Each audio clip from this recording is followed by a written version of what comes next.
All right, so let's talk a bit about protein because it seems like it's a big topic and is confusing people because there's so much information out there. I wanted to kind of maybe do a few calculations with you guys, and protein might have gotten some bad rep over the last few years. Articles that were published about kidneys, bone health and all that stuff, which were debunked and really didn't show any effects, excessive protein within healthy people.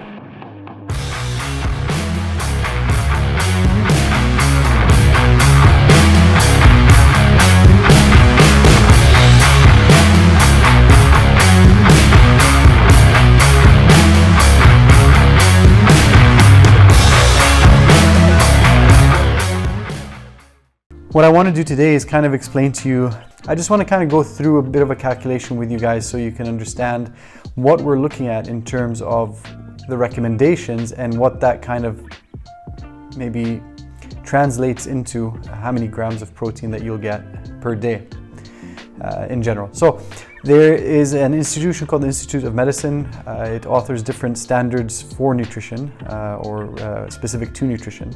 And they have an RDA for specifically about protein. And that's a recommended dietary allowance. So this is basically their recommendation on how much protein you should be having. And you'll notice it's a 0.36 grams per pound of body weight, what they feel is enough to sustain life. They also have something called an AMDR, which is the acceptable macronutrient distribution range. Okay, and this is important. And they recommend it at 10 to 35% of your total calories should be made up of protein. So these two elements here are slightly different, or they're hard to compare because this is based on your body weight and it's giving you a number there. And this is based on your overall calories, which is a percentage of that. All right, so, and I'll go through this and explain to you why this is a bit different though. So I have two examples here, a female or a woman and a male here. And with the woman, we're at 2,000 calories as a recommendation and 140 pound body weight. Okay, so if we take the RDA, which is 0.36 pound of body weight, you're going to see that the recommendation is 50 grams of protein. All right.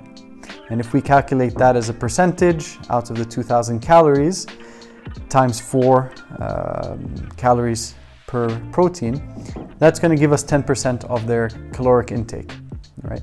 Now, if we go up to the 0.7, which has been our recommendation, and there's a lot of research that kind of supports this as a good number to follow, that is going to go up to 98 grams of protein. And if we take it as their total calories, that's about 20%, which makes sense because that's kind of double what the 0.36 is, right?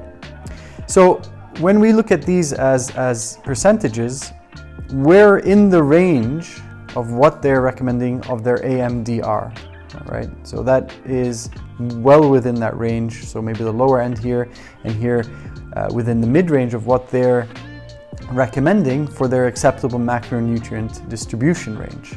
All right. So what happens if we kind of go up to the top limits of that? So on the 35%, that makes up the total calories.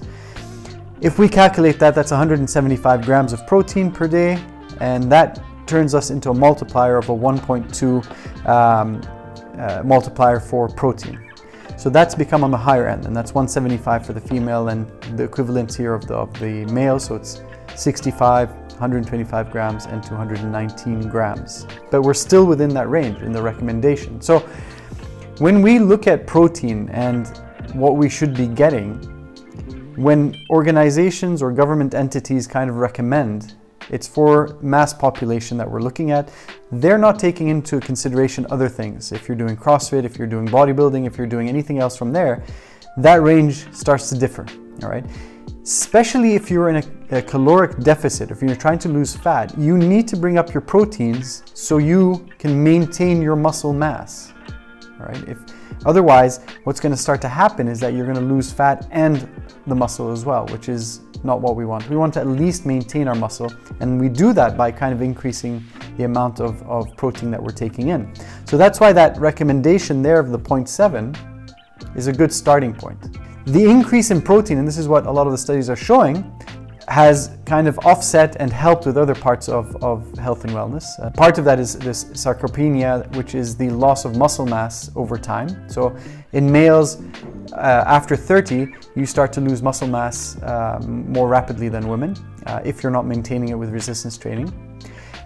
With the protein, it helps improve and build and maintain your muscle mass as you get older as well, obviously in combination with resistance training. And it aids in fat loss overall. And we've talked about that it takes more energy to break down protein than any other macronutrient.